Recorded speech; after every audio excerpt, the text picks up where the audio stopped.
तो हम मंगलाचरण करेंगे पहले। माफ कीजिएगा, मुझे उड़िया भाषा नहीं आती।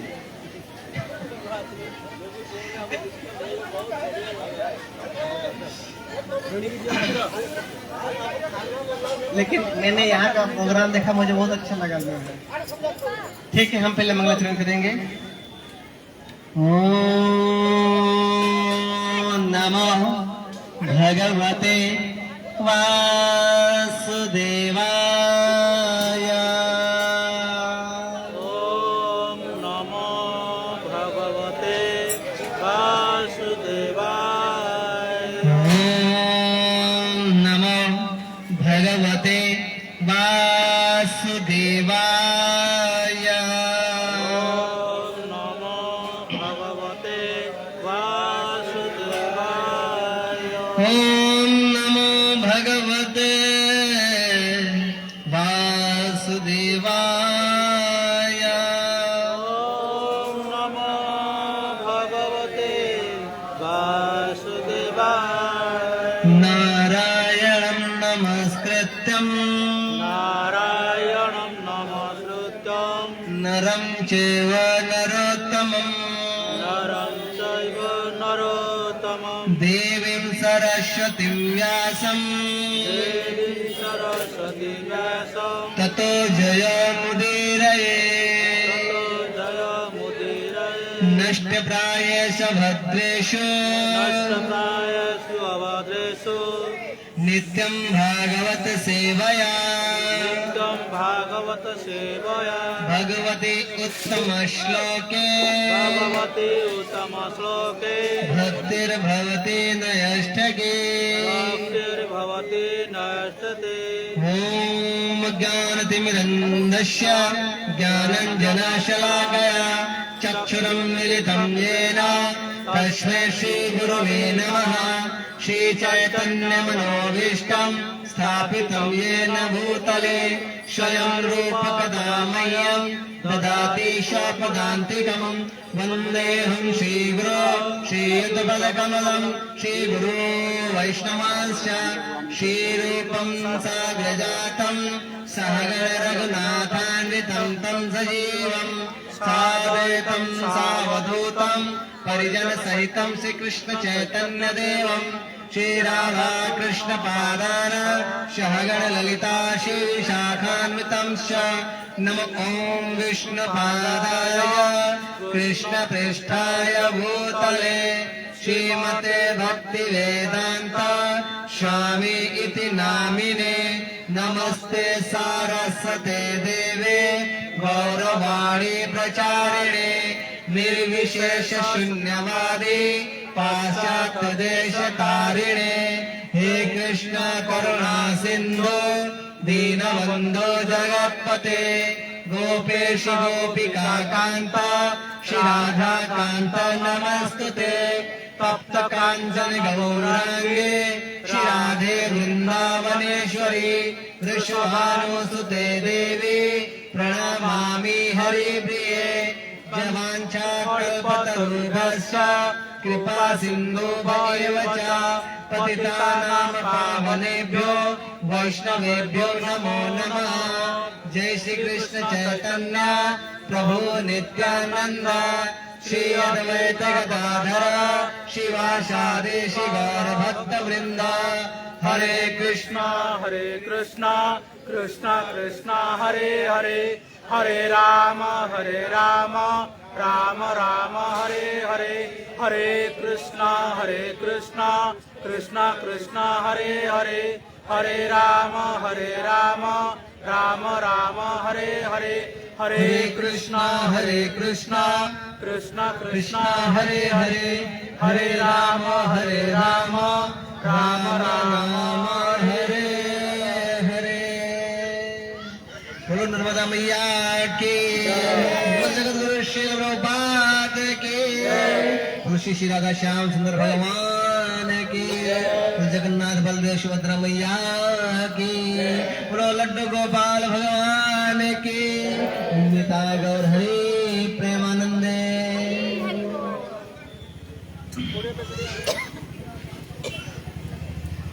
हरे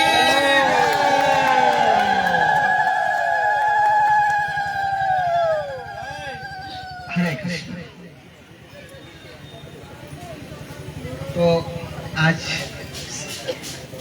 श्राद्ध महीना अंतर्गत शिव भक्त श्राद्ध करने के लिए यहाँ पर आते हैं और यहाँ का वातावरण देख करके ऐसा लगता है कि बहुत मधुर मनोहर दृश्य है, बहुत अद्भुत दृश्य है। बरगद के पेड़ के नीचे जो है भगवान विराजमान है, प्रसाद बन रहा हो, भगवान की कथा हो, ऐसा लगता है कहीं दिव्य स्थान पर पहुंच चुके नहीं है, पहुंचे ही है कि नहीं। तुम समझने का प्रयास करेंगे आज कि हम श्राद्ध क्यों करते हैं, क्या श्राद्ध करने से हमारे पितरों को श्राद्ध मिलता होगा या नहीं। बहुत सारे लोगों के मन में प्रश्न भी होता होगा, और हम श्राद्ध करें तो क्यों करें, क्या पितृ दोष मुझे लगता है। इन सभी प्रश्नों के विषय में थोड़ी थोड़ी चर्चा करने का हम प्रयास आज करेंगे, ठीक है। श्राद्ध का महात्म्य, श्राद्ध क्यों करा जाता है, किस व्यक्ति को श्राद्ध पहुंचता है, कैसे पहुंचता है, इन सभी विषयों में चर्चा करेंगे। तो विष्णु पुराण में, विष्णु पुराण तृतीय अंश अध्याय संख्या नंबर 13 श्लोक संख्या नंबर 18 और 19 में भृगु ऋषि राजा सगर जी से बात करते हैं। किससे बात करते हैं?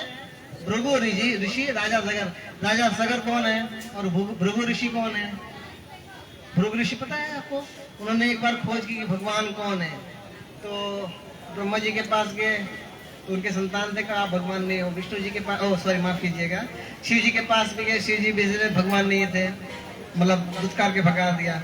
और 2 जगह जब गए भृगु ऋषि तो उनको गुस्सा आया, और गुस्सा आने के बाद में चलो लास्ट ट्राई करते हैं, विष्णु जी के पास जाते हैं। और विष्णु जी के पास गए और उन्होंने देखा, कहा कि इनको देखो लेटे हैं शेष सैया पर और बीबी से पैर दबवा रहे हैं। तो आ गया गुस्सा, धौड़ से एक लात मारा। कहाँ मारा? विष्णु भगवान की छाती पर।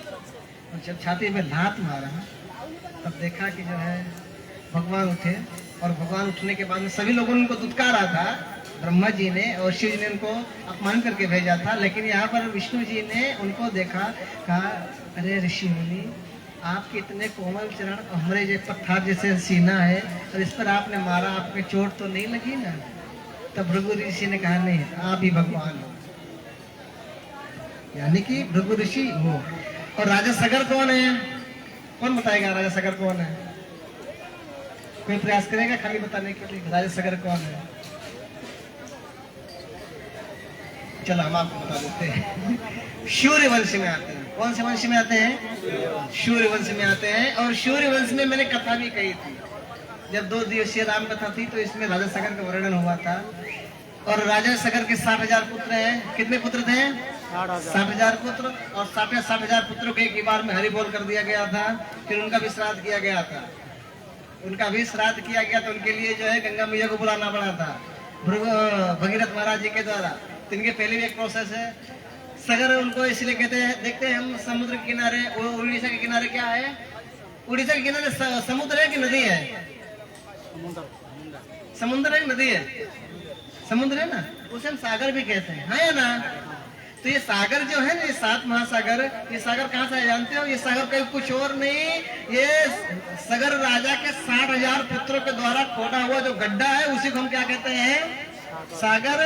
और अश्वमेध यज्ञ था, पूरी कथा अलग, उसमें हम नहीं जाएंगे। तो उन्हीं के द्वारा खोदा हुआ, पताल में जा रहे थे खोद करके, इतना खोद डाला, इतना खोद डाला, रोका, अरे भैया रुको, कहाँ सब निपटाए जा रहे हो?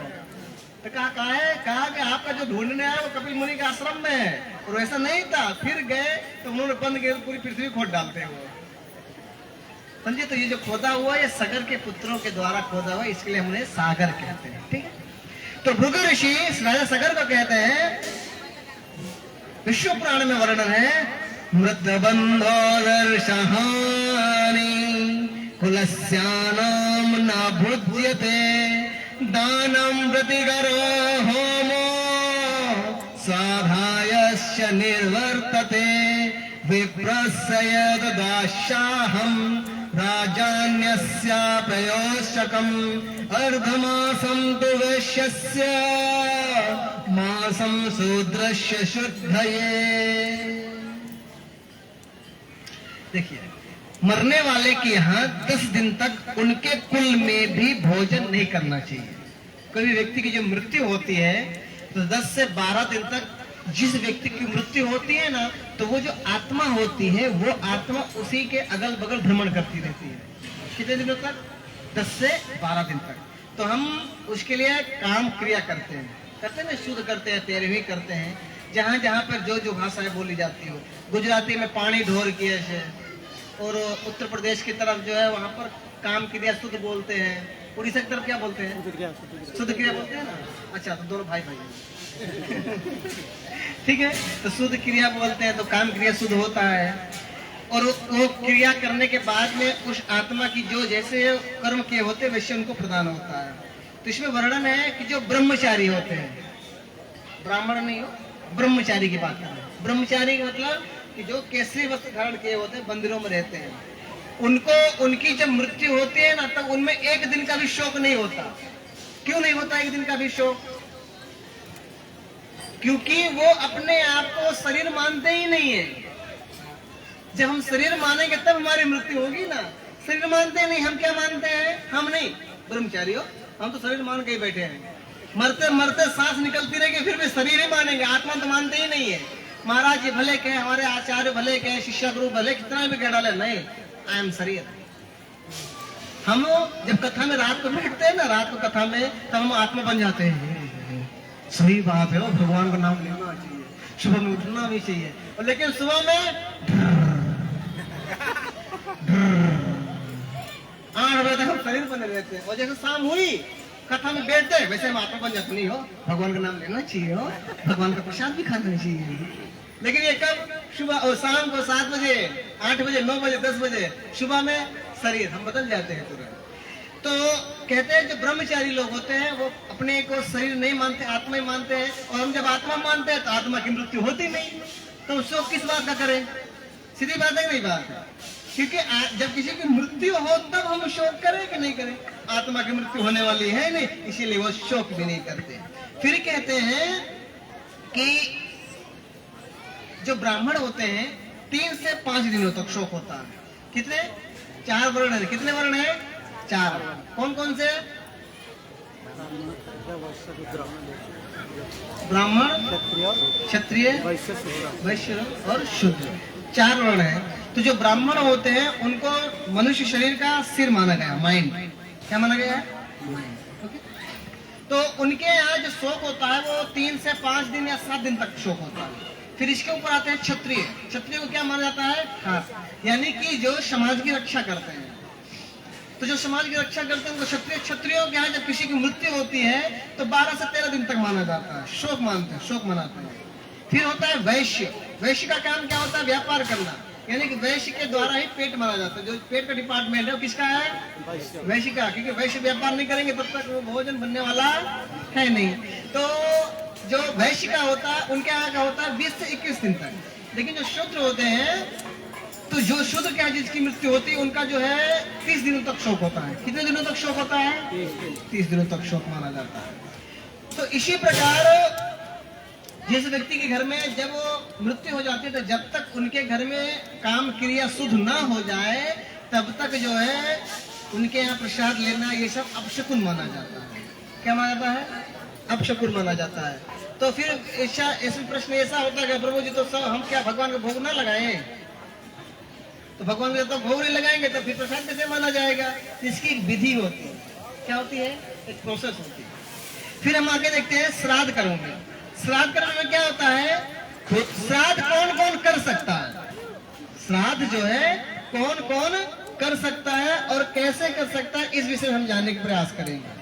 तो इसका भी वर्णन है विष्णु पुराण 3 अंश अध्याय संख्या नंबर 13 श्लोक संख्या नंबर 31 से 34 में भृगु ऋषि द्वारा ही सगर राजा से संवाद किया जाता है। कहते हैं पुत्र पौत्र प्रपौत्र भ्राता वा भांत्र संतति संपन्न संतत्वार्पे क्रिया हो नृप जायते तेषां भाव सर्वेषां समान दत्संतते मात्र पक्ष संपन्नेन संबंधाय जयेन वा। कहते हैं हे राजन, श्राद्ध कर्म करने के लिए का अधिकारी कौन है? सबसे पहला अधिकारी किसे माना जाता है? पुत्र को मानते हैं। सबसे पहला अधिकारी, श्राद्ध करने का पहला अधिकारी कौन होता है? पुत्र होता है। फिर उसके बाद में पौत्र होता है। कौन होता है? पुत्र का पुत्र जो होता है उसे हम क्या कहते हैं? पौत्र कहते हैं। फिर उसके बाद में कौन होता है? पर पौत्र होता है। कौन होता है? पर पौत्र होता है। फिर भाई होता है। फिर भाई की संतान होती है। कौन सी होती है? भाई होता है, भाई की संतान होता है होते, अथवा अपने समपिंडी की कोई भी संतान होती है। समपिंडी मतलब कि हाँ, समपिंडी मतलब कि कुल का कोई भी संतान हो। जैसे कि भाई हुआ, चाचा हुए, काका हुए, काका के काका हुए, उनके संतान हो, ऐसा कोई मतलब नहीं। अपने कुल का कोई भी संतान हो, वो जो है श्राद्ध कर सकता है, पिंडदान कर सकता है। अच्छा, फिर क्या होता है आगे देखते हैं। उसमें से किसी के भी अगर जब यहाँ ये कोई भी नहीं है, उनमें से अगर जब कोई भी नहीं है तो उनके घर की स्त्रियां श्राद्ध कर सकती हैं। स्त्रियों को भी श्राद्ध किया जा, स्त्रियों भी श्राद्ध कर सकती है, क्योंकि राजा दशरथ का श्राद्ध जो है एक बार सीता मैया ने किया था। किसने किया था? सीता मैया ने भी उनका श्राद्ध किया था। और आगे कहते हैं कि अथवा समान दो के श्राद्ध करने का अधिकार होता है यदि दोनों का वंश विनष्ट हो गया हो, यानी कि मातृ पक्ष का भी और पितृपक्ष का भी दोनों का वंश विनष्ट हो गया हो तो स्त्रियां श्राद्ध कर सकती हैं। और स्त्रियां भी नहीं हैं तो उनका श्राद्ध उन्हीं के धन द्वारा, जो उनका राजा होता है, उसे श्राद्ध करना चाहिए। समझ में आता ही नहीं है? पहले तो पुत्र, पहली प्रायोरिटी कौन करेगा? पुत्र, फिर परपौत्र, फिर पौत्र, फिर उन्हीं के कुल में, फिर मातृपक्ष की स्त्रियां कर सकती है। अगर दोनों नष्ट हो गए हैं, उन्हीं के धन के द्वारा जो वहां का राजा होता है, वो राजा उनका श्राद्ध कर सकता है। आगे कहते हैं, बहुत सारे लोग गया में जाते हैं श्राद्ध करने के लिए, पिंडदान करने के लिए जाते हैं, नहीं जाते हैं? गया में जाते हैं। अच्छा, पिंडदान हम करते हैं ना, अर्पण करते हैं, तर्पण करते हैं। अर्पण और तर्पण में क्या अंतर है? अर्पण किसे कहते हैं, तर्पण किसे कहते हैं? समर्पण करते हैं और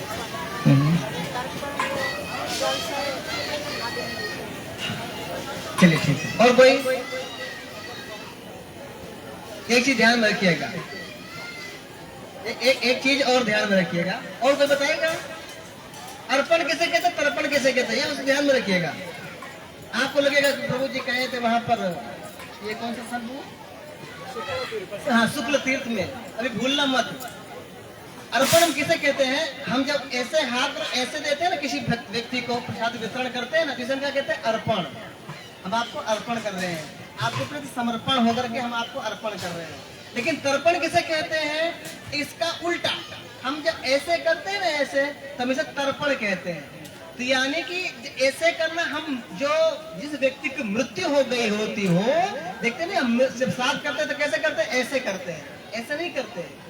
तो ऐसे करने वाली विधि को हम तर्पण कहते हैं और इस तरह से करने वाली विधि को हम अर्पण कहते हैं। यानी कि जीवित व्यक्ति को हम जब प्रसाद देते हैं तो अर्पण दे रहे हैं। लेकिन बहुत से भक्त जल्दी जल्दी में रहते हैं, दोनों तरफ लाइन लगी हुई है ना, तो ऐसे भी देते हैं, ऐसे भी देते हैं, ऐसे भी देते हैं, ऐसे भी देते हैं, दोनों तरफ देते हैं।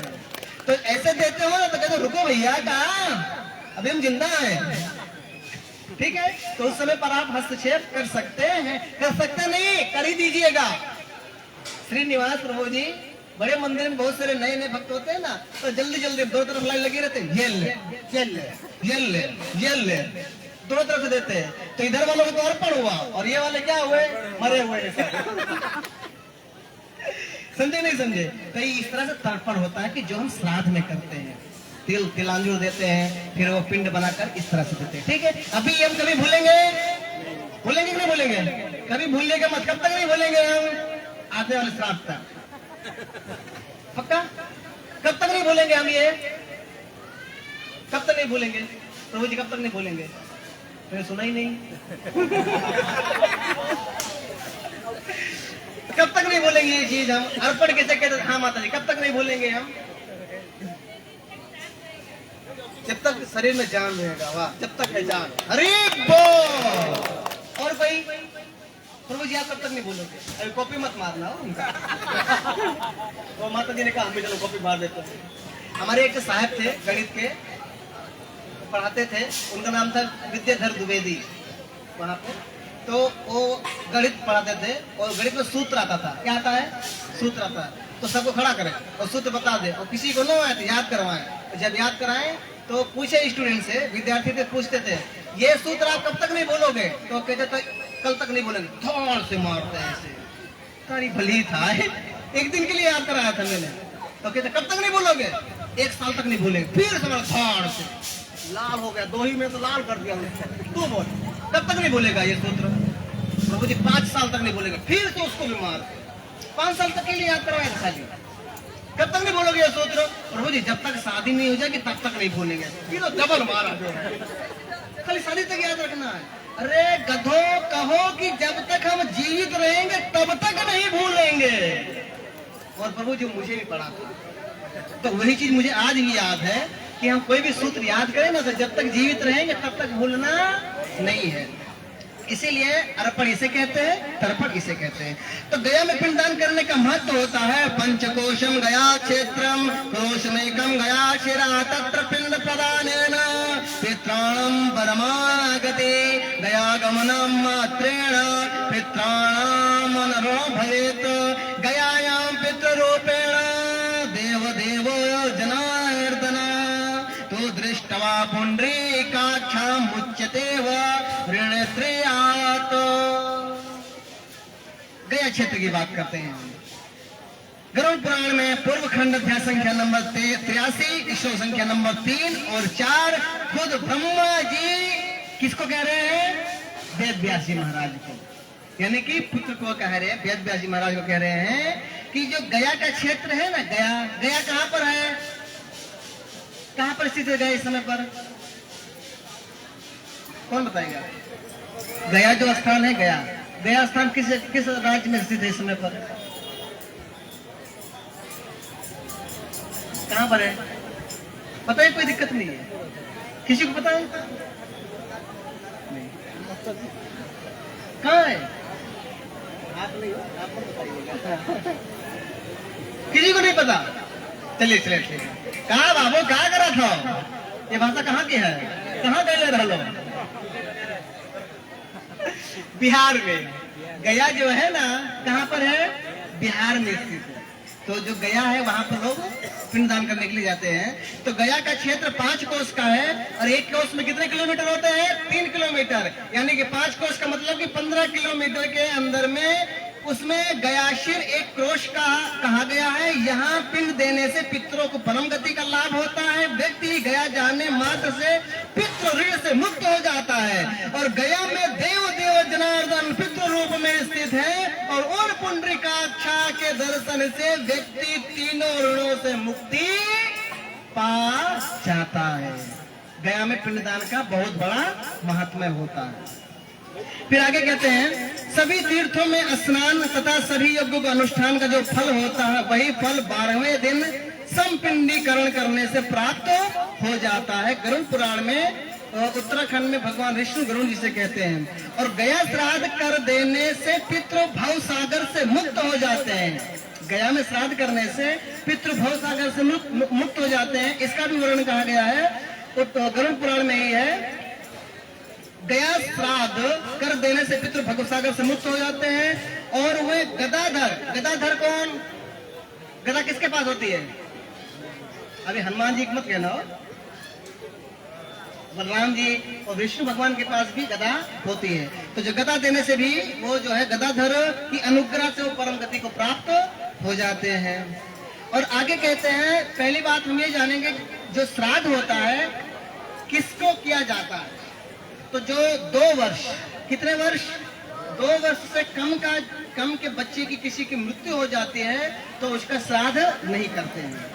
जो 2 साल से कम के बच्चे की आयु की मृत्यु हो जाती है उसका हम श्राद्ध नहीं करते और उसका अग्निदाह भी नहीं करते हैं। उसके शरीर को हम जलाते भी नहीं। उसको हम क्या करते हैं? हम उसको मिट्टी में, मतलब मिट्टी में उसको समर्पित कर देते हैं। ठीक है। इसके क्या होता है, इसका वर्णन जो है गरुड़ पुराण में अध्याय संख्या नंबर 106 में श्लोक संख्या नंबर 1 में कहा गया है। ऋषि यज्ञवल्क्य ने कहा है कि यत्र ऋषिगण, अब मैं प्रेत सोच कहता हूँ उसे सुनिए, 2 वर्ष पूर्व होने के पहले बालक मृत हो जाए तब दाह न करें, उसी मिट्टी में गाड़ दिया जाता है और उसकी उद्दत क्रिया तथा श्राद्ध नहीं किया जाता है। आगे भी समझने का प्रयास करेंगे हम कि जैसे कि हमारी मृत्यु हुई, आज नहीं तो कल हरिबोल होने वाले हैं, ठीक है। कल जैसे आज हम लोग बैठे हुए अपने पितरों के श्राद्ध करने के लिए, तो आने वाले समय में हम लोग भी कहीं कुआं करते होंगे, किसी योनि में होंगे, तो हमारे भी संतान आएंगे यहाँ पर श्राद्ध करने के लिए। आएंगे कि नहीं आएंगे? आएंगे कि नहीं आएंगे? कैसे आएंगे भैया? जब हम ऐसा संस्कार ही नहीं देंगे तो कैसे आएंगे? क्योंकि हम अपने बच्चों को क्या देते हैं? क्या देते हैं? अरे वाह, क्या बात है। सही बात है, नहीं सही बात है? हमें हमारे बच्चों को कैसा बुक दिया जाना चाहिए? शास्त्र रूपी बुक देना चाहिए। लेकिन हम अपने बच्चों को कैसा बुक देते हैं? फेसबुक देते नहीं देते, और मोबाइल में लगे रहते हैं, मोबाइल में लगे रहते हैं। ये तो अच्छा हुआ कि हमारे माता पिता का आशीर्वाद है, हम उनका श्राद्ध कर रहे हैं, हम अपने परदादा दादाओं का श्राद्ध करने के लिए आ रहे हैं। ऐसा कोई फिक्स नहीं है कि हमारा बच्चा हमारा श्राद्ध करने के लिए आएगा। इसलिए जब श्राद्ध करे ना तो बच्चों को साइड में बगल में बिठाओ। किसके लिए? सीखो, क्योंकि कल तुमको ये करना है। नहीं तो कहेगा अरे भैया श्राद्ध कौन करेगा, किसको कौन प्राप्त होता है, ऐसी बात नहीं है, ठीक है। तो जब हम श्राद्ध करते हैं, श्राद्ध करने की विधि होती है कि जो व्यक्ति की मृत्यु हुई, मृत्यु होने के बाद में 12 दिन तक, 13 दिन तक, बहुत से लोग अभी क्या करते हैं, 3 दिन में सब हरि बोल कर देते हैं, 5 ही दिन में सब हरि बोल कर देते हैं। करते ही नहीं करते हैं। अभी जैसे समझ जाइए, आपने कोई फिक्स डिपॉजिट की 10 साल के लिए बैंकों में, तो क्या उसे आपने 5 साल में कभी निकाला? कभी निकाला? अरे भैया निकालो, 5 साल में पूरा हो गया होगा। कभी निकालते हैं हम? नहीं निकालते। इसी प्रकार से जो शास्त्रों में वर्णन है, उसी विधि विधान के द्वारा ही हमें कार्य करना चाहिए। हमें कार्य करने के बाद में हम जब श्राद्ध करते हैं, तो श्राद्ध बनाने के लिए जो प्रसाद बनाते हैं हम प्रसाद, वो प्रसाद कैसा होना चाहिए? पहली बात, जो भी भक्त प्रसाद बनाए वो प्रसाद शुद्ध होना चाहिए। और जो माता जी रजस्वला स्थिति में हो, उस दरमियान उन्हें प्रसाद को टच भी नहीं करना है, ना तो बर्तन टच करना है और ना कोई भी टच नहीं उनको छूना है। जो माता जी शुद्ध होती है वही माता जी खाली प्रसाद बनाएंगी, ठीक है। और प्रभु जी में तो कोई दिक्कत नहीं है, स्नान करने के बाद वो प्रसाद बनाते हैं। और वो प्रसाद जो है लहसुन प्याज बिना होना चाहिए। कैसा होना चाहिए? लहसुन प्याज बिना, नहीं तो कहते वो सुगंध नहीं आ रही, थोड़ा और काटो, 2 प्याज और डालो उसमें, नहीं नहीं। हम सुगंध के लिए प्रसाद नहीं बनाते। और दूसरी बात, अब जो खाते उनकी बात अलग है। एक बार आप चेक करिएगा, वैष्णव का प्रसाद, जो भी संप्रदाय है, स्वामी नारायण हो या इस्कॉन हो, किसी का भी आप प्रसाद चेक करिएगा, आप लहसुन प्याज वाला बनाइए और यहाँ पे बिना लहसुन प्याज का बनेगा। कितना स्वादिष्ट लगता है प्रसाद, भगवान का प्रसाद। तो लहसुन प्याज बिना प्रसाद बनाते हैं। और वो प्रसाद जो है हम तुलसी दल के साथ में, किसके साथ में? तुलसी दल के साथ में हम पहले किसको अर्पण करेंगे? ठाकुर जी को अर्पण करेंगे। किसको अर्पण करेंगे? ठाकुर जी। ठाकुर जी कौन? भगवान श्री कृष्ण। नरसिंह देव भगवान हुए, भगवान श्री कृष्ण है, यानी कि विष्णु तत्व के कोई भी अवतार हुए, वामन भगवान हुए, विष्णु कोई भी अवतार, भगवान श्री रामचंद्र जी हुए, उनको हम तुलसी दल के साथ में अर्पण करते हैं। और अर्पण करने के बाद में वैदिक मंत्र द्वारा अर्पण करेंगे, नमो ब्राह्मण देवाय गौ ब्राह्मण हिताय च। इसके बाद गोविंदाय नमो, नमो ब्राह्मण देवा गो ब्राह्मण हिताय च, जगत हिताय कृष्णाय गोविंदाय नमो नमः। इसके प्रोसेस एक ही मंत्र नहीं है, पूरी प्रोसेस है। और वो प्रोसेस करने के बाद में वही चीज, वही प्रसाद को हम जो है श्राद्ध में डालते हैं। श्राद्ध करने की 3 विधि है। कितनी विधि है? कितनी विधियां हैं? 3। कौन कौन सी? ब्रह्मा, विष्णु, महेश। ये विधि है, विधि है ये? नहीं विधि नहीं, ये तो खाली नाम है। 3 विधि है। पहली विधि, हम अग्नि में हवन करके, यज्ञ करके हम जो है श्राद्ध करते हैं। क्या चीज? जो प्रसाद है ना उसी का।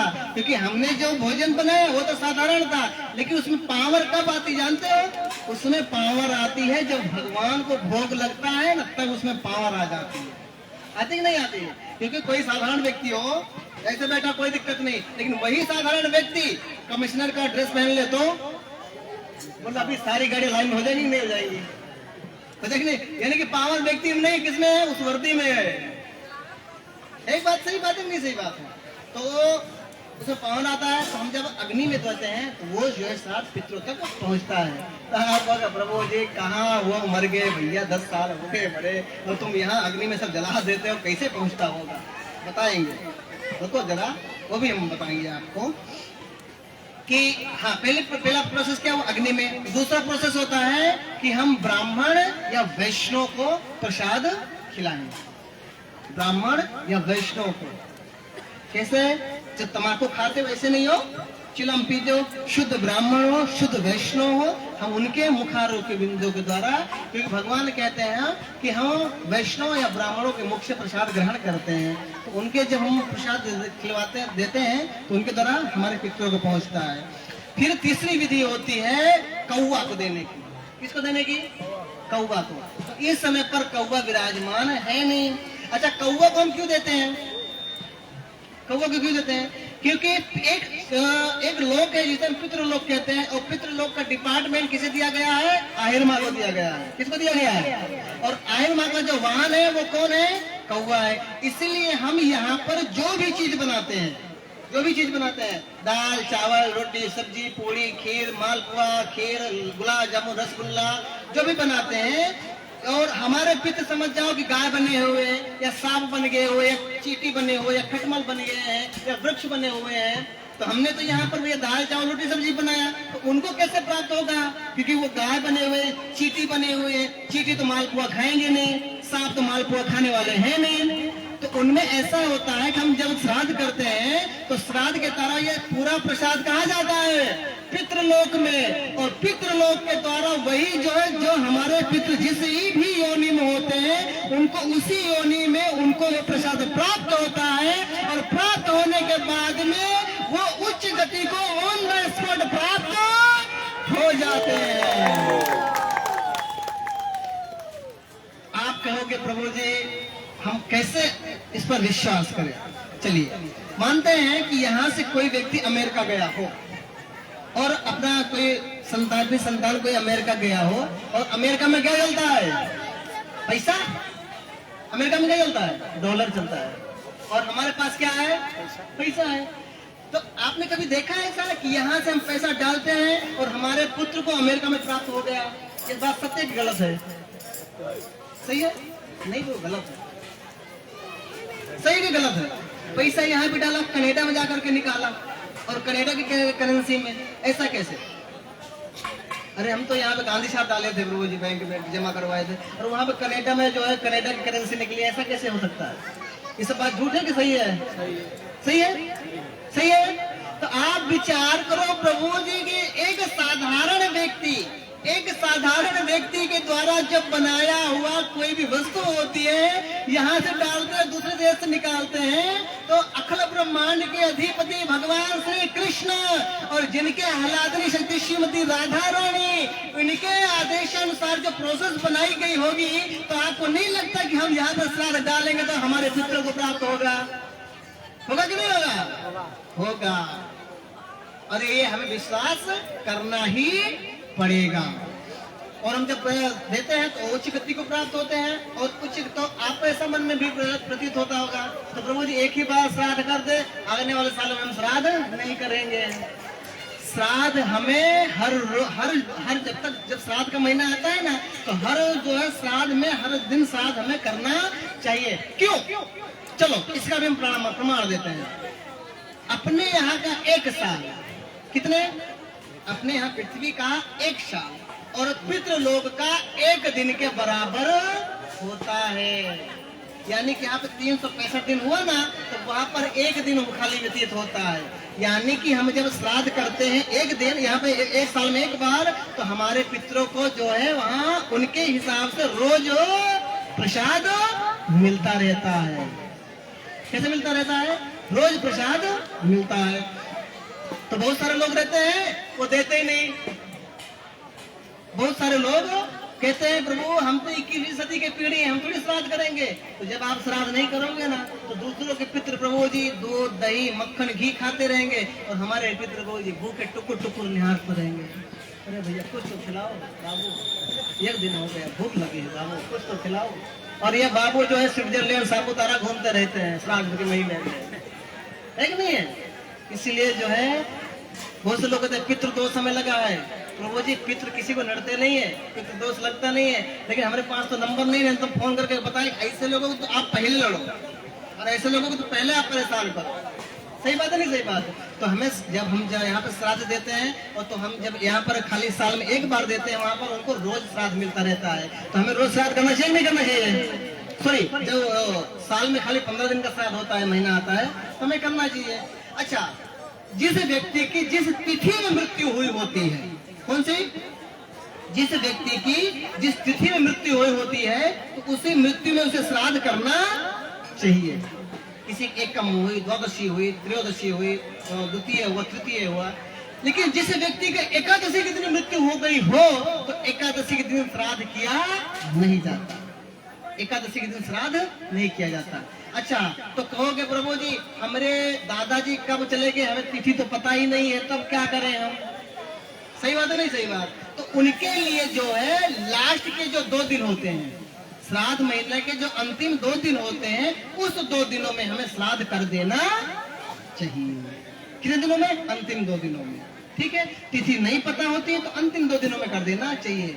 अच्छा, दूसरी बात, हमें ठीक यहाँ पर हम अपने घर पे जब श्राद्ध करते हैं ना, श्राद्ध करने की प्रोसेस होती है, लेकिन जो बड़े बुजुर्ग लोग हैं, बड़े बुजुर्ग आज की नई जनरेशन में नहीं है, बड़े बुजुर्ग लोग होते हैं, जो घर की महिलाएं होती हैं, वह हर रोज श्राद्ध करती हैं।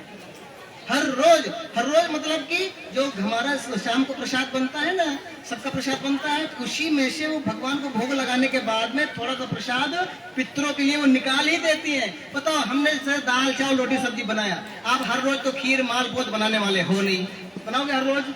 नहीं बनाओगे। दाल चावल सब्जी रोटी बनाना, तो उसी में से 2 रोटी और ज्यादा बनाओ, है कि नहीं? और वो बना करके निकाल दो, किसके लिए? पितरों के लिए। और जब पितरों के लिए निकाल देते हैं, तो वही हमारे पितरों के, ऐसा तो है नहीं कि हमें हमारे 21 पीढ़ी के सबको पता होगा, भैया आप द्वितीय को गए थे, आप तृतीय तिथि को गए थे, आप चतुर्थ तिथि को गए थे, ये तो पता है नहीं हमें। इसलिए कोई भी हमारा पितृ किसी भी तिथि में हो, उसको श्राद्ध मिल जाता है कि नहीं? कोई इसमें मेहनत लगती है? खाली निकाल करके उनके लिए रखना रहता है। और सुबह में हम गैया को खिला देते हैं, है कि नहीं? गैया को खिला दे, किसी वैष्णव को खिला दे। ये तो हमारे घर में तो वैष्णव खुद ही रहते हैं, तारी बोल कर लो, है कि नहीं? सही बात है कि नहीं? ऐसा होता है। तो श्राद्ध हर एक व्यक्ति को करना चाहिए, कैसी भी परिस्थिति हो। और ऐसा नहीं है कि बहुत सारे लोग ऐसे होते हैं, बहुत बड़ा भंडारा करते हैं, ठीक है, लेकिन उसमें ध्यान देना चाहिए, क्या प्रसाद सात्विक है? सात्विक है तब तो ठीक है, नहीं तो आपने जो खिलाया, जो पिलाया, आपके पितरों को खाली वो 3 लड्डू, किसका? वो जो 3 लड्डू बनाते हैं ना पिंड का, वो और तिल ही खाली प्राप्त होता है, बस, और कुछ प्राप्त होता नहीं है। हमें शुद्धता का और पवित्रता का विशेष ध्यान देना चाहिए। चलिए, एक बात प्रसाद करता है कि मान लेते हैं कि हमारा शादी का विवाह हो रहा, कोई शुभ प्रसंग चल रहा, और उस दरमियान हमें ऐसा मैसेज मिला कि भैया किसी की मृत्यु हो गई अपने सगे संबंधी में, तब क्या करेंगे? सूतक लग जाता है, नहीं लग जाता? और तुम जो है यहाँ पर फेरा घूम रहे हो, है कि नहीं? मालपुआ बनवा रहे सबके लिए, और उसको पता चला कि किसी की मृत्यु हो गई, तो उसके लिए हम क्या करेंगे? उसके लिए हम क्या करेंगे जानते हो? उसकी एक प्रोसेस है। कहाँ पर आप जानना चाहोगे? क्योंकि ऐसा वातावरण, हालांकि भगवान करे ऐसा किसी के साथ में ना हो, लेकिन समझो कि हो भी सकता है, और यहाँ किसी न किसी के साथ में हुआ भी हो। यहाँ पर जितने लोग बैठे हैं, इसमें हो सकता है किसी के साथ में हुआ भी हो। तो कहते हैं, इसका वर्णन है, कहाँ पर वर्णन है आपको बताते हैं, गरुड़ पुराण में अध्याय संख्या नंबर 107, ईश्वर संख्या नंबर 20, सुत गोस्वामी ऋषियों मुनियों को कह रहे हैं। कहाँ पर? सुत गोस्वामी ऋषि मुनियों को कह रहे हैं, विवाहोत्सवान यज्ञेषु अंतरामृत सूत के पूर्व संकल्प प्रदेवाजन्य विधीयते। विवाह, यज्ञ तथा उत्सव काल में जन्म किंवा मरणा सोच का समाचार मिले, मरणा सोच यानी कि किसी की मृत्यु हो गई, ऐसा समाचार मिले, तब उस पूर्व संकल्प युक्त विवाह, यज्ञ तथा उत्सव को पूर्ण करे, क्योंकि आपने संकल्प पहले से कर लिया था, मृत्यु तो बाद में हुई। ठीक है, क्योंकि हम तुरंत संकल्प करते, तुरंत विवाह नहीं करते, ऐसा होता है? कि तुरंत संकल्प किए ये लड़की लड़के को देख के चलो विवाह कर दो, ऐसा नहीं होता। पहले हम संकल्प करते हैं, देखते हैं, तिथि निकालते हैं, दिनांक निकालते हैं, तब विवाह करते हैं। तो यहाँ पर भी ऐसा है, लेकिन उसके बाद में हमें कोई शुभ कार्य करना नहीं है। जो संकल्प लेंगे वो छोड़ दीजिए, वो तो करिए, पूर्ण करिए, उसके बाद में कोई कार्य और करने नहीं होते हैं। अच्छा, दूसरी बात होती है, श्राद्ध देने से पितृ जिस योनि में हो वहां उसको प्राप्त होता है। इसका वर्णन ब्राह्मण पुराण भोग विभाग अध्याय संख्या नंबर 28 और श्लोक संख्या नंबर 90 में सुत गोस्वामी ऋषि मुनियों से कहते हैं, प्राप्नोत्र यत्रम यथा दत्तम जंतु यत्रा प्रतिष्ठते तथा यथा गोशो प्रनष्टस्थो वत्सो विदान्ति मातरम। श्राद्ध में जो यथाविधि अन्न दिया गया है वह प्राणी जहाँ भी जिस योनि में रहता है उसको उसी रूप में प्राप्त हो जाता है, जैसे कि गौओं को छिपी अपनी माँ का बछड़ा प्राप्त कर लेता है। सुत गोस्वामी कभी झूठ बोलने वाले नहीं है। नेमी शरण में कथा चल रही थी, वहां पर इन्होंने कहा किसे, अन्य सारे ऋषि मुनियों से, कि हम जब श्राद्ध करते हैं तो जिस प्रकार से यहाँ पर हजारों की संख्या में गैया हो, कितनी संख्या में, हजारों की संख्या में गाय हो और एक बछड़ा छोटा सा है ना, तो उसकी माँ कौन सी है ना, वो तुरंत अपनी माँ को पता कर लेगा कि नहीं कर लेगा। उसी प्रकार से हमारे पितृ किसी भी योनि में क्यों ना हो, वो जो है हम यहाँ पे जो श्राद्ध करेंगे उनको प्राप्त हो ही जाता है। ऐसी श्राद्ध की बहुत सारी महिमाएं हैं, बहुत सारी कथाएं हैं। तो हर एक व्यक्ति को श्राद्ध करना चाहिए। बोलो करना चाहिए नहीं करना चाहिए, करना चाहिए नहीं करना चाहिए, क्योंकि आप हमारे वडीलों के द्वारा ही, माता पिता के द्वारा, दादा परदादा के द्वारा ही हमें शरीर मिला, मिला कि नहीं मिला। तो हमें उनका एहसान मानना चाहिए नहीं मानना चाहिए। अच्छा, वही जो है अभी भूल हत्या कर देते तो हमें अभी गर्भ में ही मार दिया होते तो क्या होता। अभी यहाँ पर बैठे होते हैं, दांत निकालते ऐसे नहीं निकालते ना। कितना मस्त वातावरण, आप वातावरण देख लो, बरगद के पेड़ के नीचे बढ़िया कथा चले, ठाकुर जी विराजमान है, भागवतम विराजमान है, प्रसाद विराजमान है, भक्त विराजमान है। किसकी वजह से, किसकी वजह से है कि नहीं, हमारे दादा परदादा, हमारे वडीलों, उन्हीं के आशीर्वाद से। है सही बात है नहीं सही बात है कि भगवान की कृपा होती है, भगवान की वजह से हम यहाँ पर विराजमान होते हैं।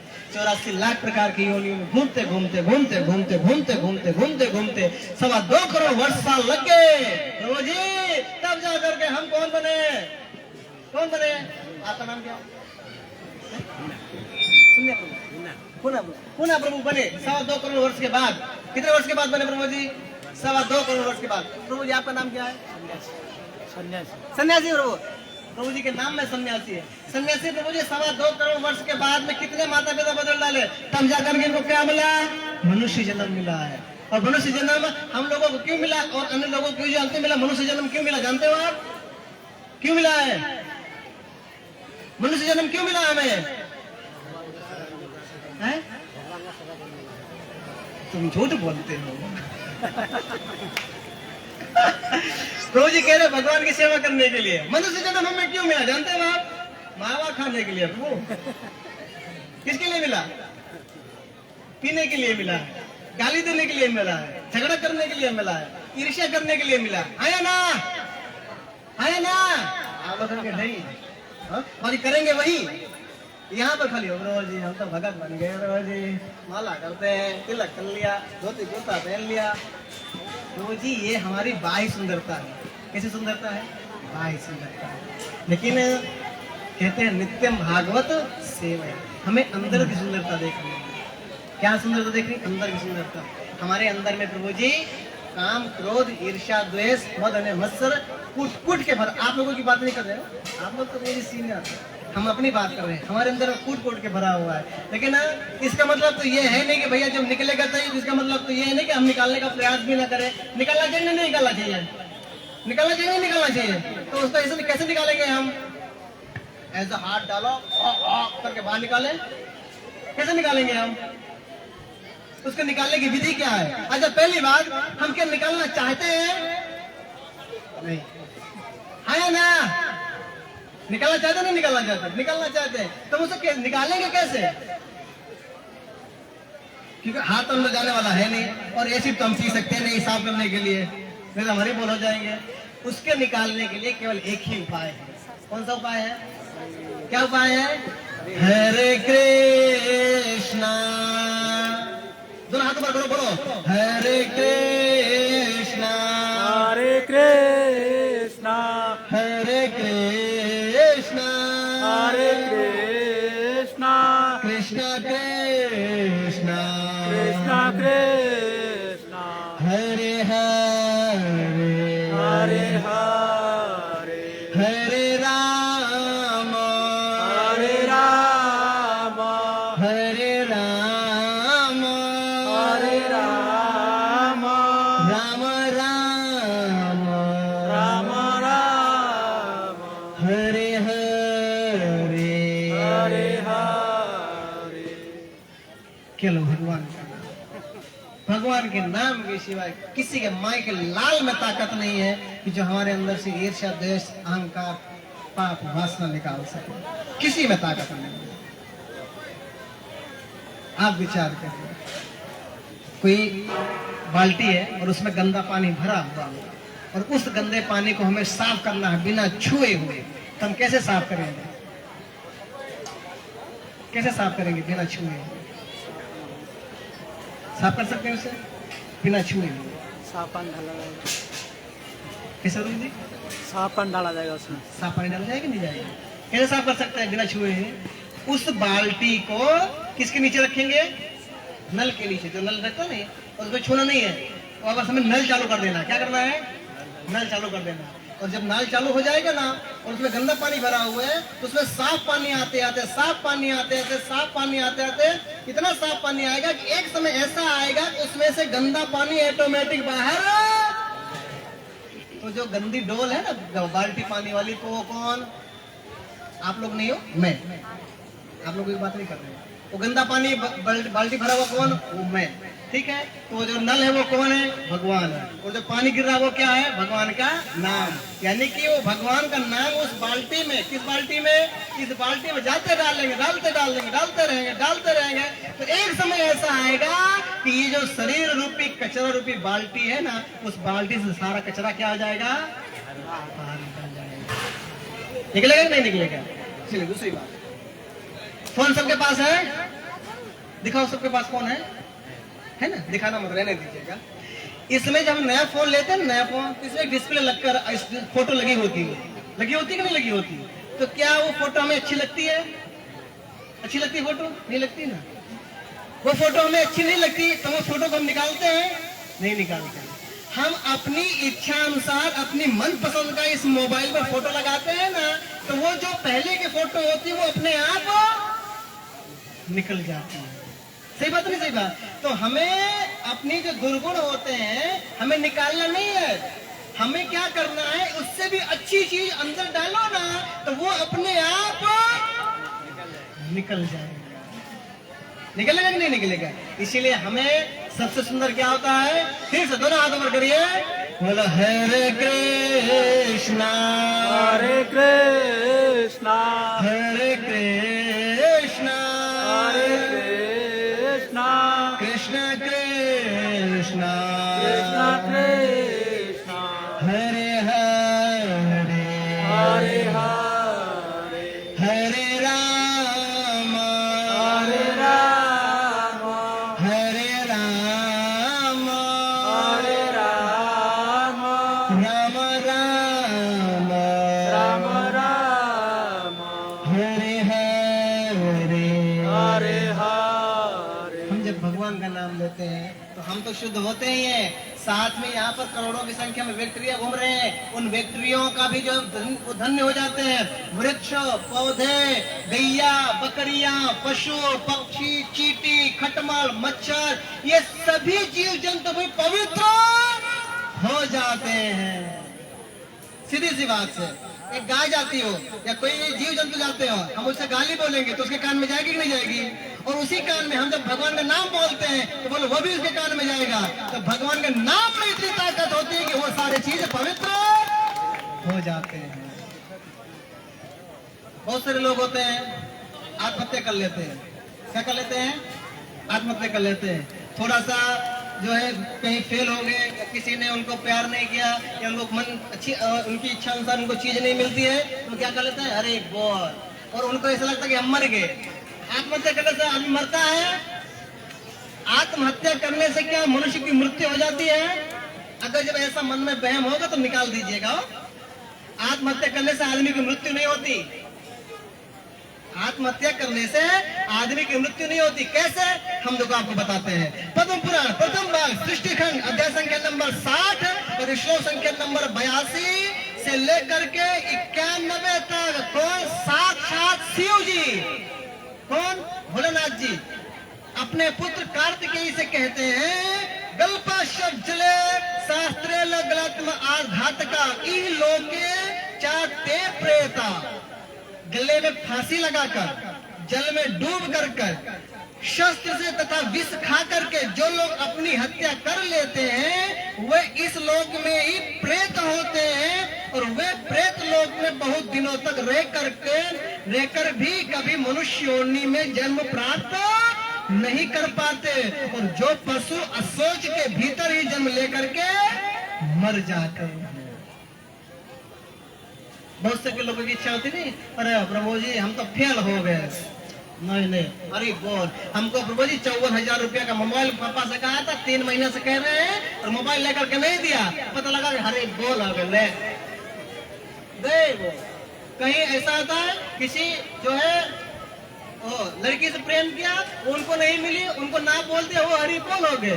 अरे तेरी भली था है जो है 9 महीने से जिस माँ ने तुमको पेट में रखा, कितने 9 महीने से, हम उसके लिए नहीं रोते, उसके लिए नहीं मरते, और किसी के साथ में लव हो गया वो हमें नहीं मिले तो हम जो है मर जाते हैं। लियो मरने से खाली हमारा ये पंचरूप शरीर है ना, पंचभूत का, ये खाली हम शरीर छोड़ते हैं, हमारी मृत्यु होती नहीं है। समझ जाए किसी व्यक्ति की आयु 60 वर्ष तक 70 वर्ष तक लिखी है और 40 वर्ष की उम्र में हमने आत्महत्या कर लिया। आत्महत्या करने से साहब खाली आपने शरीर छोड़ा, आपकी मृत्यु नहीं हुई, और वही आत्मा भटकती रहती है। क्या होती है? भटकती रहती है। और वही किसी किसी को भैया रात को 2 बजे उस जंगल में मिली थी, आवाज आ रही थी, भूत आ गया। आत्मा दिखी आपको? अरे हमको दिखी थी आत्मा, अरे वो आ रही थी सामने से। आत्मा बताओ, आत्मा दिखी थी किसी को? आपको पता है आत्मा की साइज कैसी हो रही? तो आपके जो है पैरों के नीचे जमीन खिसक जाएगी। और बहुत सारे लोग कहते हैं हमको आत्मा दिखी थी। आत्मा कितने लोगों ने देखा है? अरे वाह, ये गब्बर सिंह दिखे। एक प्रभु जी को आत्मा दिखी, और किसी को आत्मा दिखी कि नहीं दिखी? आत्मा कितने लोगों ने देखी? आत्मा किसी ने नहीं देखी, किसी ने नहीं देखी। अच्छा देखना चाहोगे? देखना चाहोगे आत्मा? कितने लोग देखना चाहोगे? आप देखोगे, घर जाओगे, देखना नहीं चाहोगे? चलो हम आपको बताते हैं। पहली बात तो हमें प्रयास करेंगे आत्मा का साइज कितना होता, आकार, आत्मा का आकार कैसा होता होगा, कितना होता होगा आत्मा का आकार? कोई बताएगा? यस माता। एक बाल है, उस बाल को 100 टुकड़ा करना है, फिर उसका और यस। और कोई? एक बाल का अग्रभागों को 100 टुकड़ा करना है, उससे एक 10,000 बाल टुकड़ा करना है, उसमें से जो आएगा उसका आत्मा का आकार होगा। और कोई बताएगा आत्मा का आकार कितना बड़ा होता है? आत्मा का आकार, आत्मा की साइज, आत्मा की साइज। चलिए ठीक, हम बता दो। रोज जी ने, माता जी ने, क्या नाम बोलो? सन्यासी, सन्यासी रोज जी। आपका नाम क्या माता जी? सपना माता जी। तो हम दोनों भक्तों के लिए एक बार 3 बार हरि बोल बोलेंगे। हरि बोल, हरि बोल, हरि बोल। ये जो बाल होता है, बाल निकालो, पूरे बाल का नहीं, बाल के आगे का सिरा खाली नोक में काटो और उसके 100 टुकड़े करो। कर नहीं पाओगे, खाली कल्पना करो, क्योंकि ये शास्त्र किसी के दिमाग में आता ही नहीं। उसके 100 टुकड़े करो, और 100 टुकड़े करने के बाद में उसमें से जो एक टुकड़ा निकालो ना, उसका फिर से 100 टुकड़ा करो। यानी कि बाल के नोक के 10,000वें भाग के बराबर में आत्मा की साइज होती है, और वही आत्मा हमारे अंदर में विराजमान है।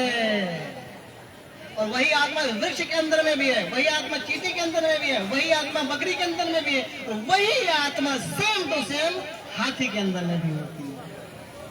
यानी कि 84 लाख प्रकार की जितनी भी योनियां होती हैं, उन सभी योनियों के अंदर में खाली सेम आत्मा विराजमान रहती है। अब बताओ, आत्मा दिखी किसी को? दिखी? दिखेगी नहीं किसी को, ठीक है। और वो तो लोग, अरे भैया हम छत में लेटे थे और हम लेटे थे ऐसे हाल करके हमारे सामने से निकली आत्मा। फिर भी प्रोग्राम करने गए थे कहीं पर, बोलो पता ही नहीं होता ऐसे। वो इंसान का आत्मा देखते हैं, और वो जो मुर्गी का,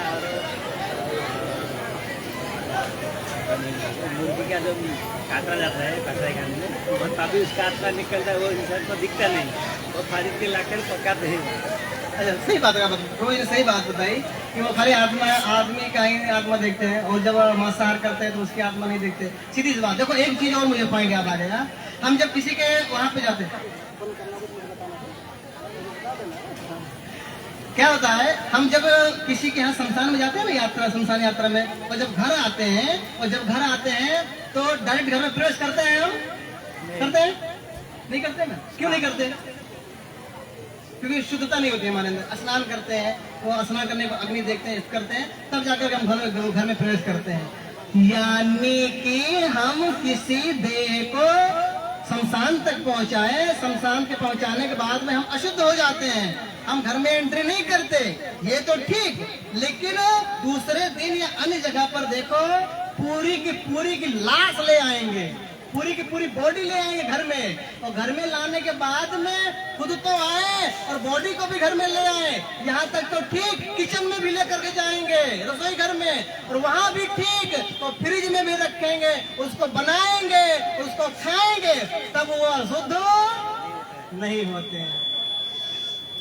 सही बात है, नहीं सही बात है? तब हम अशुद्ध नहीं होंगे। लेकिन हम वहां से आए, वो बात सही है, प्रभु जी ने जो कहा बात सही है। हम जब संसार क्रिया में जाते हैं तो हम अशुद्ध ही रहते हैं, लेकिन रोज हम दूसरे को क्यों मारते हैं? भगवान ने कम दिया बनाने के लिए है? और मैंने तो देखा प्रभु जी यहाँ पर कितने सारे सब उड़ीसा के भक्त हैं, और कितना इनके भक्तों के अंदर में कितनी श्रद्धा है, बताओ आप, कितनी श्रद्धा है। मैं यहाँ पर पहली बार आया हूँ, और इमेजिंग, आप विचार करें कितनी श्रद्धा है भक्तों के अंदर में। वो भले उड़ीसा में है, लेकिन श्राद्ध करने के लिए श्रद्धा आप देखिए भक्तों के अंदर में। माइंड ब्लोइंग, बहुत जोरदार अच्छा काम है। और ऐसा भी देखा, एक नहीं, पूरी की पूरी फर्स्ट लाइन में लगी हुई है। तो ये प्रभु जी हमारे लिए, सनातन धर्म के लिए गर्व की बात है। सनातन धर्म के लिए ये गर्व की बात है कि कम से कम इन सारे भक्तों की वजह से अजीब लोग श्राद्ध करते हैं। नहीं, आने वाली जो जनरेशन है वो श्राद्ध करेगी, उस पर विश्वास ही नहीं करेगी, बिलीव ही नहीं करेगी उस पर जो है। इसीलिए हम जब आत्महत्या करते हैं तो हमारा खाली शरीर मरता है, आत्मा मरती नहीं है, हमें प्रगति नहीं प्राप्त होती है, फिर उनकी इच्छाएं रह जाती है। मरने के बाद में भी जो है क्या होता है कि उनको खाने की इच्छा होती, पानी पीने की इच्छा होती, लेकिन वो नहीं पढ़ते, नहीं कर पाते। इसके लिए वो क्या होते, दूसरी मैली शरीर में प्रवेश करते हैं, और उस मैली शरीर में प्रवेश करने के बाद में कहते हैं कि हमको भैया बीड़ी चाहिए, क्या चाहिए, बीड़ी चाहिए, और सिगरेट चाहिए, क्या चाहिए। यानी कि वो दूसरे में प्रवेश करने के बाद में भी वो क्या मांगते हैं, ठीक नहीं। यानी कि वो प्रेत योनि में चले गए, फिर भी वो अन्य चीजें मांगते रहे, तो कोई प्रसाद मांगते हैं, कोई क्या मांगता है। इसीलिए हम भागवतम की कथा बिठाते हैं। भागवतम इतनी पावर होती है कि भागवतम की कथा करने से हमारे कोई भी पितृ होते हैं उनको मोक्ष की प्राप्ति हो जाती है, ठीक है। दूसरी बात, यहाँ पर जितने भक्त बैठे हुए हैं, एक कथा करेंगे थोड़ी सी और। पहले महामंत्र बोलते हैं, हरे कृष्णा कृष्णा कृष्णा हरे हरे, हरे राम राम राम हरे हरे, कृष्णा कृष्णा कृष्णा हरे हरे, हरे राम राम राम हरे हरे। हरे कृष्णा कृष्णा कृष्णा हरे हरे, हरे राम राम राम। यहाँ पर जितने भक्त हैं, अच्छा यहाँ पर भक्त सभी लोग बैठे हैं, हम भी बैठे हुए हैं। हम एक ये कथा मैंने एक बार वहाँ पे कही थी, सेंटर पर, आवाज सेंटर पे की थी, फिर से रिपीट करेंगे। यहाँ पर हम अमर हो जाए अच्छा है, क्या हरि बोल हो जाए तब अच्छा है। अमर हो जाए तब अच्छा लगेगा कि मृत्यु हो जाए तब अच्छा रहेगा। अपनी लोगों की अमर हो जाए तब अच्छा रहेगा कि मृत्यु हो जाए तब अच्छा रहेगा। अमर, अरे वाह, मुझे कितने वक्त अमर होना चाहते हैं, हाथ खड़ा करो। 2 3 ही लोग, और कोई अमर होना नहीं चाहता? पक्का पक्का?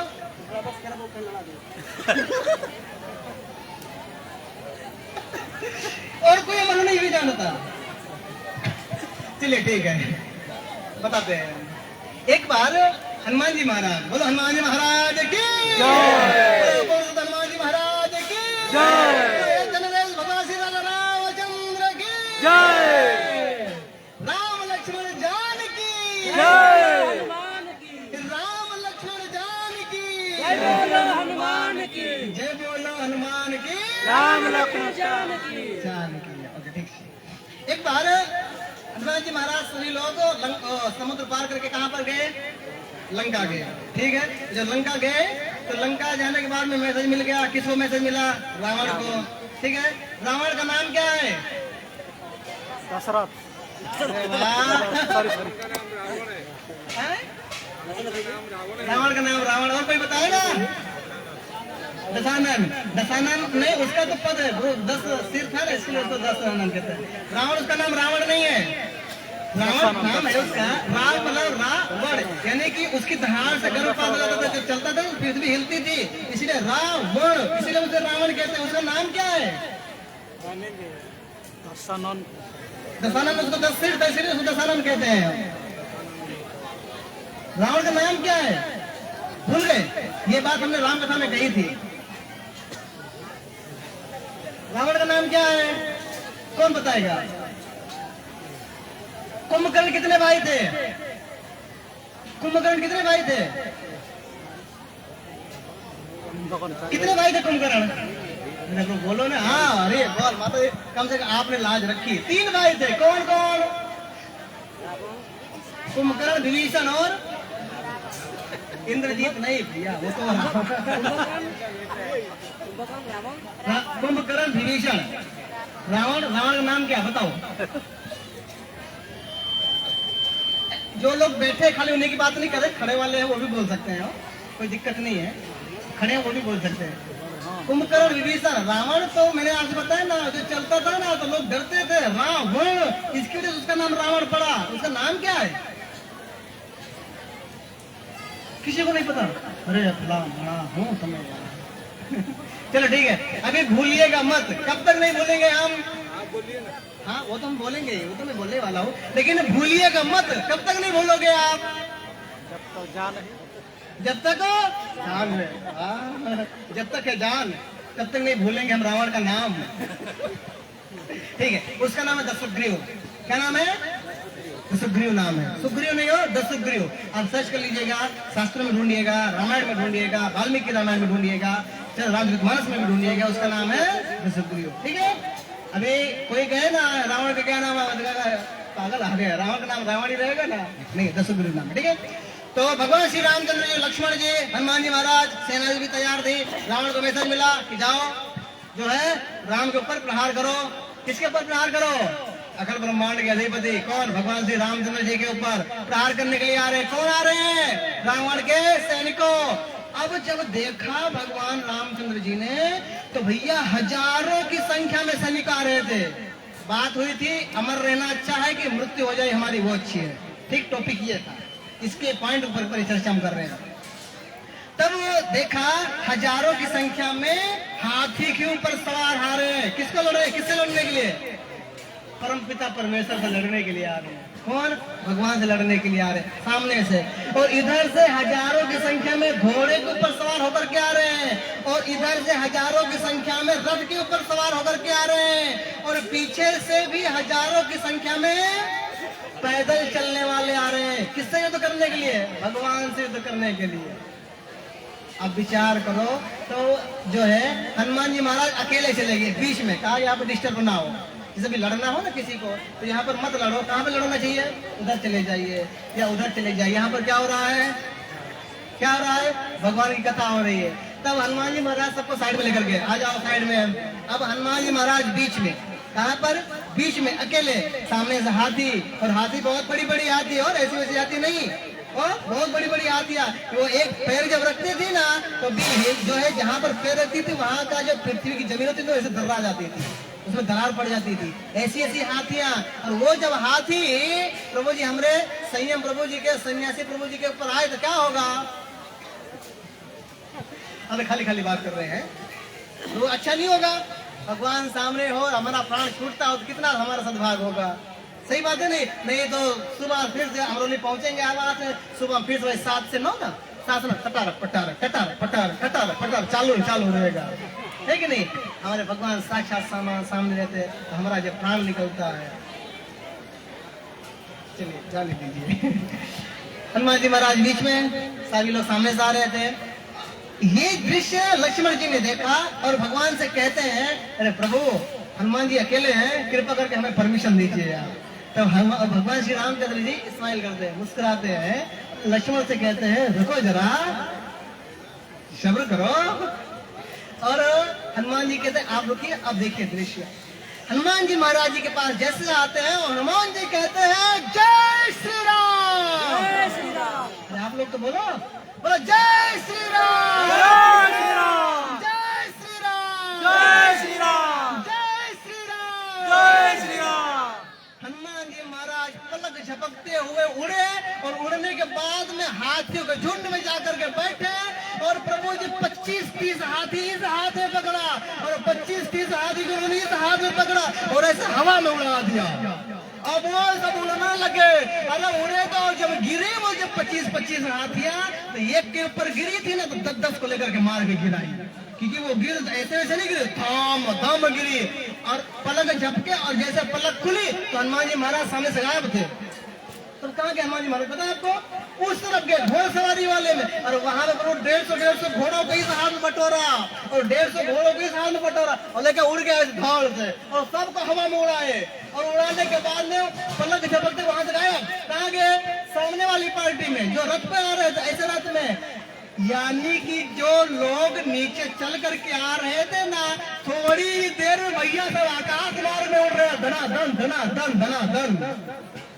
आप विचार करो, हनुमान जी महाराज की यानी कि थोड़े ही समय में रावण की जितनी भी सेनाएं थी वो सारी हरी बोल 3 तरफ की। कितने तरफ की? खाली 3 तरफ की, हाथी वाली, रथ वाले और घोड़ा वाले। तो जो पीछे चल के आ रहे थे उनका क्या हुआ? उनका क्या हुआ? जो पीछे चल के आ रहे थे, भाला लेकर के आ रहे थे, भाला लेकर के, उनका क्या हुआ? पता किसी को? नहीं पता ना। उनके लिए प्रभु जी थोड़ी टाइम खराब करेंगे हनुमान जी महाराज, उनके लिए खाली क्या किया, उन्होंने अपनी पूंछ लंबी की और लंबी पूंछ कर हिला करके रख दिया, सारे के सारे वहीं पे मूर्छित होकर के खत्म हो गए। जो है प्रभु जी लोकल व्यक्ति के लिए हनुमान जी महाराज जी के पास टाइम नहीं है, उनको कह रहे तो सब वैसे है, सब हरि बोल कर दिया। ये दृश्य थोड़े बचे कुचे थे। ये फिर मैसेज दिया किसके बजा? रावण को। रावण को जब दशगुरु को मैसेज दिया, मैसेज देने के बाद में तब जो है आपने देखा होगा कभी कभी हमारे यहाँ भी जब दंगा होता है, दंगा फसाद होता है, तो जो पुलिस होती है, पुलिस नहीं हैंडल कर पाती, तब उसके लिए कौन आते हैं? मिलिट्री आती है। मिलिट्री से भी हैंडल नहीं होता, फिर अंतिम में कौन आता है? पैरा मिलिट्री आती है। आती नहीं आती? ब्लैक कमांडो होते हैं, नहीं आते। फिर वो पूछेंगे नहीं श्याम प्रभु जी कैसे हो आप? हरे कृष्ण, आप यहाँ पर आए थे, कैसा? ऐसा कुछ पूछे नहीं। वो तुरंत एक्शन, अरे बोल, या तो आर या तो पार। तो इसी प्रकार से उसके पास भी रिजर्व सेना थी। किसके पास? रावण के पास। उसके पास 1500 सैनिक ऐसे थे, 1500 के 1000 सैनिक ऐसे थे कि जो अमर थे, वो मरने वाले ही नहीं थे। तो कहोगे कि इसके पास इतने सैनिक आए कहां से? तो आप थोड़ा इसके लिए त्रेता युग में जाते हैं, सॉरी माफ कीजिएगा, सतयुग में जाते हैं। सतयुग में सबसे बड़े राक्षस कौन थे? 2 लोग थे। कौन कौन? हिरण्यकश्यप और हिरण्याक्ष। ठीक है, वही त्रेता युग में कौन सब क्या बन गए? त्रेता युग में क्या बने थे वही लोग, दोनों लोग, कुंभकर्ण और रावण, सुग्रीव। ओके, फिर वही सतयुग द्वापर युग में क्या बने? हिरण्यकश्यप सतयुग, कुंभकर्ण और रावण त्रेता युग। द्वापर युग में क्या बने वो दोनों?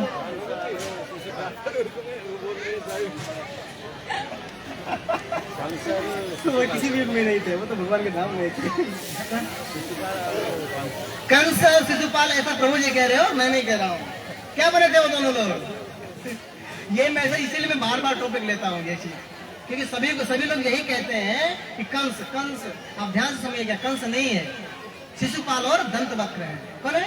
शिशुपाल और दंतवक्र, इसीलिए मैंने टॉपिक लिया। फिर जो है जब उन्होंने तपस्या की अमर होने के लिए, तो उन्होंने लगा कि जब भैया हिरण्याकश्यप अमर होने की तपस्या कर रहे हैं तो हम भी दुकान खोले, शायद ब्रह्मा जी प्रसन्न हो जाए। तो थोड़ा नहीं तो बहुत, थोड़ा बहुत हुए अमृत जैसा ही हो गए थे। तो उन्हीं सभी को उन्होंने सत्ययुग से बुला करके सब त्रेतयुग में रखा था, और जब त्रेतयुग में रखा था तो कहा कि जाओ आप 1500 लोग जो है उन सभी को हरि बोल करके आओ। किसको? परमपिता परमेश्वर को। और परमपिता परमेश्वर को हरि बोल करने से पहले किससे मिलना पड़ेगा? हनुमान जी से। और हनुमान जी से भैया ऐसे वैसे कोई काम है नहीं, हनुमान जी से मिलना होगा। तो हनुमान जी से मिलने के लिए ऐसे जैसे सभी लोगों का काम नहीं होता है, इसलिए हनुमान जी से पहले हनुमान जी आए। और जब हनुमान जी आते हैं तो देखते हैं आ जाओ आ जाओ आ जाओ। और जो 15 सैनिक आए ना, और आने के बाद में देखा हनुमान जी बुद्धिशाली थे। कैसे थे? क्योंकि उनको पता था मरने वाले तो है नहीं, है कि तुम इनको मारे क्यों नहीं? बहुत से लोग होते हैं ना, लड़ाई कर रहे हैं कि जीतना नहीं, फिर भी हाँ आ जाओ तुम्हारी ऐसी की तैसी, सामने वाला एक झपाट मारेंगे ना सीधे हो जाएंगे। हमें पता भैया मुझसे नहीं जीत पाएंगे तो काहे लड़ रहे हैं? सही बात है नहीं? सही बात है। तो उनसे जब जीत नहीं पाएंगे तो इसलिए मुझसे लड़ते नहीं है। तो हनुमान जी महाराज ने क्या किया, उन सभी सैनिकों को अपनी पूंछ में लपेट लिया, और लपेटने के बाद में खूब कस के जकड़ा, और लेकर जकड़ने के बाद हरि बोल हो गए। कहाँ हरि बोल हो गए? ऊपर। कहाँ गए हरि बोल? ऊपर। आपने देखा होगा कि कुछ समय ऊपर हम जब जाते हैं ना, तो ऊपर जाने के बाद में त्रिशूल कहाँ है? ऊपर ही लटका है। यहाँ पर गुरुत्वाकर्षण नहीं होता, ना तो हम आप नीचे आ सकते हैं और ना ही हम ऊपर जा सकते, तो बीच में लटके रहते हैं। तो इन 1500 सैनिकों को हनुमान जी महाराज ने क्या किया? ऊपर ही लटका दिया, और वो आज भी वहां लटके हुए हैं। उनको आज भी रोज मालपुआ खाना है, लेकिन मिल नहीं रहा है। उनको प्यास लगती है। आप खाली मर नहीं सकते, अमर होने का मतलब क्या? आप खाली मर नहीं सकते, बाकी आपके शरीर में कीड़ा तो पड़ेगा ही। हम जैसे उनको भी प्रभु जी चाउमीन खाना है, डोसा खाना है, वो लाई संभार उनको भी खाना है, लेकिन मिलो इससे अच्छा रोज 60 साल तक जियो, 80 साल तक जियो, भगवान का नाम लियो, हरि बोल हो जाओ। सही बात है नहीं? सही बात है। बताओ वो अच्छे है कि हम अच्छे हैं? अभी कौन अमर होना चाहता था?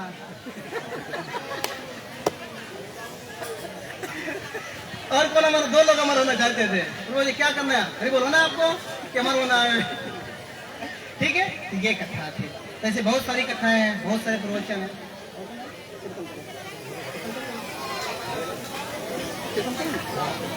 तो इस समय पर हम भगवान का नाम कीर्तन करेंगे। किसी के मन में कोई प्रश्न हो तो वो मुझसे पूछ सकता है। किसी के मन में कोई प्रश्न?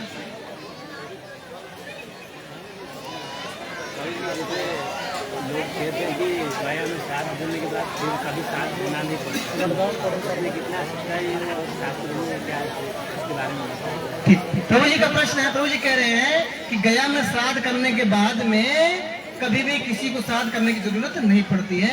ये बात एकदम 100% सत्य है, 100% सत्य है, नो डाउट। लेकिन शास्त्र में ये भी कहा गया है कि जो भगवान के भक्त होते हैं ना, भगवान के वैष्णव होते हैं, जो भक्ति करते हैं भगवान को, तभी आपको श्राद्ध करने की जरूरत नहीं है। हमें श्राद्ध करना चाहिए कि नहीं करना चाहिए? तो आप तो भगवान के भक्त नहीं हो कि नहीं? पहले भैया पहले एक नक्की कर लो, आप फिक्स कर लो, आप भगवान के भक्त हो कि नहीं हो? तो भगवान के जो भक्त हैं तो वो कहा कि भगवान के भक्तों को श्राद्ध करने की जरूरत है नहीं, तो फिर भी हम श्राद्ध करते हैं। ऐसा क्यों करते? नहीं करते? प्रभु जी देखो, हम गए, कोई बात है, गया में श्राद्ध करें, लेकिन हम गया में श्राद्ध करने के बाद में भगवान के भक्त हैं, लेकिन अभी हम भक्ति में प्रभु जी प्रयास कर रहे हैं। क्या कर रहे हैं? कर रहे हैं। आप खुद विचार करिए, साक्षात भगवान श्री रामचंद्र जी श्राद्ध करते थे, भगवान श्री कृष्ण ने श्राद्ध किया, नरसिंह मेहता के पिता का श्राद्ध भगवान श्री कृष्ण ने किया। तो जब उन्होंने श्राद्ध किया तो हमें श्राद्ध करना चाहिए नहीं करना चाहिए? अच्छा, श्राद्ध करने में हमारा जाता क्या है? कुछ जाता है? ठीक है, भले से गया गए पिंडदान कर दिया, लेकिन फिर भी श्राद्ध तो हमें करना ही चाहिए। नहीं करेंगे तो हमारी आने वाली नस्ल रोजी सीखेगी नहीं।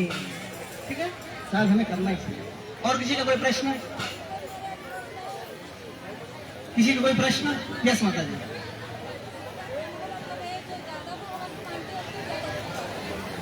ज्यादा भगवान को मानते हैं?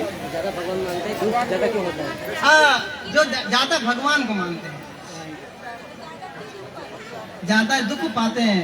पहली बात, दुख किसे कहते हैं हम ये समझिए। दुख किसे कहते हैं? दुख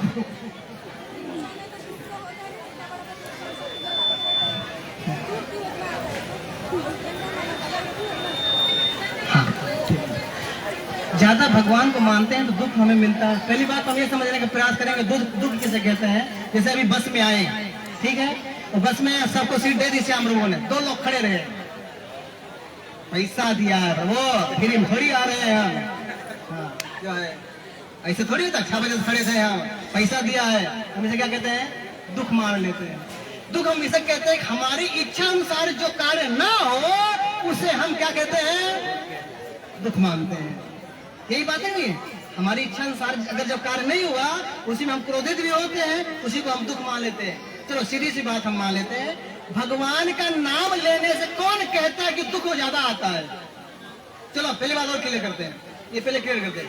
आपने माता जी जो है उदाहरण देखते हैं, दुग्धालय में क्या मिलेगा हमें? दूध मिलेगा कि नहीं मिलेगा? पुस्तकालय में हमें क्या मिलेगा? पुस्तक मिलेगी कि नहीं? अभी हम पुस्तकालय में जाएंगे और कहेंगे अमूल गोल्ड की थैली लाओ प्रभु जी 32 रुपया वाली, मिलेगा? नहीं मिलेगा ना? मिलेगा? तो पहले हमें समझना चाहिए कि हम कहाँ पर हैं। श्रीमद् भगवद गीता में 15वें नंबर अध्याय में भगवान कहते हैं दुखालयम शाश्वतम। ये जो पृथ्वी है ना, पृथ्वी इस असल दुख के लिए ही बनाई गई है। हमें यहाँ सुख मिलता ही नहीं है। हम यहाँ पर प्रभु जी सजा भोगने के लिए आए हैं, दंड भोगने के लिए आए हैं। यहाँ पर हमें दुख के सिवाय कुछ मिलता ही नहीं है, तो हमें दुख मिलेगा कैसे? काजल की कोठरी हो और कहेंगे नहीं मुझे काला नहीं लगना हो। काजल की कोठरी में काला नहीं लगेगा तो और क्या लगेगा? आप काजल की कोठरी में गए और फिर कहते हैं प्रभु जी वहां पे तो काला लग गया, तो लगेगा ही ना, आप वहां पर गए क्यों? सीधी सी बात से। तो भगवान ने कहा ये दुखालयम शाश्वतम, ये दुख के लिए ही बनाया गया है। सुख हम किसे कहते हैं? पहले ये मान लेते, दुख तो वो हुआ कि हमारी इच्छा अनुसार जो कार्य ना हो उसे हम दुख कहते हैं। सुख किसे कहते हैं? मिल जाए तो मुझे रोज माइक आपको वो आपका हिसाब से रहते हो।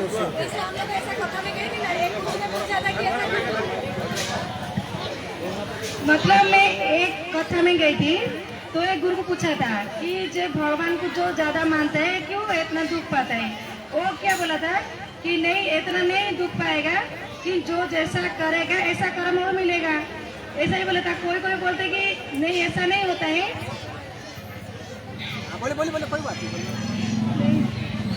मतलब वो क्या किया कि जो जितना कर्म किया इतना तो इसको भोगना पड़ेगा। और कोई बोलता कि नहीं भगवान को ज्यादा मानते तो इसलिए भगवान प्यार करता है इसलिए इसको छोड़ना नहीं है, इसलिए इसको ज्यादा दुख देता है।